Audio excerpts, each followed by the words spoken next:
Good morning class 30 students. हम हिंदी व्याकरण के पाठ 3 का अभ्यास कार्य याद कर रहे हैं, रिवीजन कर रहे हैं। शब्द और वाक्य जिस पाठ का नाम है। अब हम देखिए, आपको ये वाक्य हैं, उनमें आपको उद्देश्य और विधेय बताना है कि इसमें उद्देश्य और विधेय क्या है। लड़कियां नाच रही हैं। लड़कियां क्या है इसमें उद्देश्य, जो वो कार्य कर रही हैं वो है उसका विधेय। राम साइकिल से बाजार जा रहा है। राम क्या है इसमें उद्देश्य, और साइकिल से बाजार जा रहा है उसका कर्म है, तो वो विधेय। और देखिए, आपको परीक्षा में इस तरीके से अलग अलग तरीके से करके लिखने होंगे। ये उद्देश्य लड़कियां, विधेय नाच रही हैं, राम उद्देश्य ऐसे अलग से लिखना होगा, और विधेय साइकिल से बाजार जा रहा है। अब देखिए आगे, देखिए दृश्य कक्षा कार्य कर रही है। दृश्य क्या है उद्देश्य, कक्षा कार्य कर रही है विधेय। गोपाल पाठशाला जाता है। गोपाल क्या है इसमें उद्देश्य, और पाठशाला जाता है विधेय। पंकज सो रहा है। पंकज क्या है उद्देश्य, सो रहा है विधेय। दीपाली उद्देश्य, रस्सी कूद रही है विधेय। अब इसके प्रश्नोत्तर याद करेंगे हम। देखिए, बहुत ही ये भी इतना मुश्किल कार्य नहीं है, आप याद कर सकते हो, और अच्छे से, बहुत अच्छे से समझ में आना चाहिए आपको भी। ठीक है। शब्द किसे कहते हैं, पहला प्रश्न है शब्द किसे कहते हैं। देखिए, उत्तर भी इसका बहुत आसान है।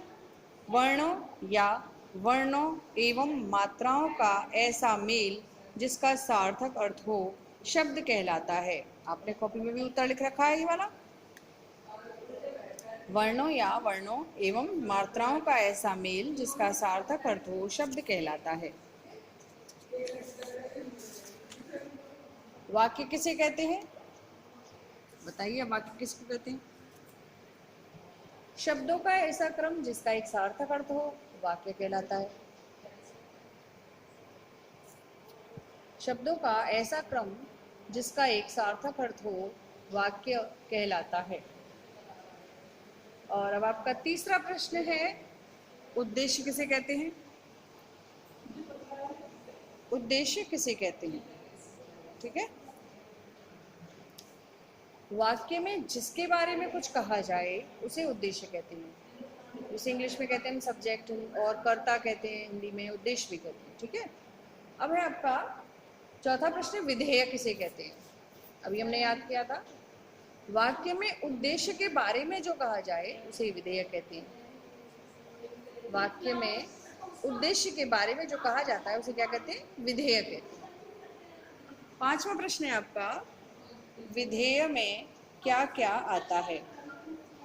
विधेय में क्या क्या आता है, तो इसका उत्तर है विधेय में कर्म और क्रिया का विस्तार आता है।